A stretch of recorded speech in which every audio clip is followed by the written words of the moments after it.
Hey everyone, welcome back to the channel. Today I'm going to walk you through exactly how to draw the head and shoulders pattern on TradingView.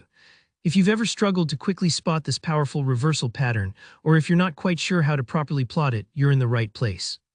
By the end of this tutorial, not only will you know how to confidently mark up the head and shoulders pattern on your charts, but you'll also understand how to tweak it so your analysis looks neat and professional. So let's dive right in and get started together. To begin, make sure you've got your chart open on TradingView. Now take a look at the left side of your screen. This is where you'll find the drawing panel. It's basically TradingView's toolbox for marking up your charts. What you want to do here is look for the specific head and shoulders pattern tool. It might not be immediately visible, so don't be surprised if you have to click on a category like the GAN and pattern tools to expand it and see more options. When you spot the head and shoulders pattern tool, it should look like a little zigzag line with 3 peaks, the middle one being higher. Go ahead and select it. Think of this as picking up just the right brush for a particular type of painting. With your tool selected, move over to your chart and find the area where you want to draw your pattern.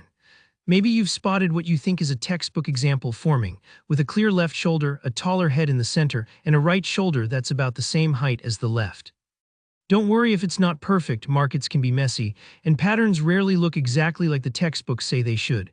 Now, to plot the pattern itself, simply click once to mark the start of the left shoulder.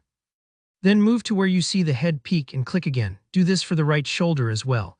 TradingView will automatically create the lines for you as you go. It's pretty intuitive, and honestly, one of the things I love about this platform. If your first try isn't quite right, you can always undo and try again.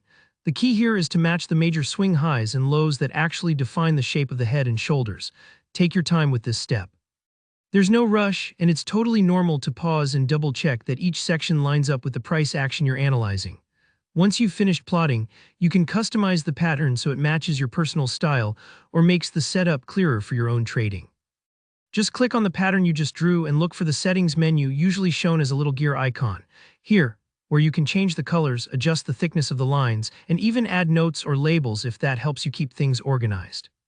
For example, if you're sharing charts in a group, you might want to use bold colors so everyone can see your analysis at a glance. Or, if you prefer your charts to be neat and simple, opt for softer lines and minimal markings. The customization step really helps make your analysis your own and can be especially handy if you look back on your charts later and want to quickly understand what you spotted and why. And that's really all there is to it. You've now drawn a head and shoulders pattern on TradingView and customized it to fit your needs. With this skill, you can analyze potential reversals with much more confidence. If you found this step-by-step guide helpful, don't forget to hit that like button.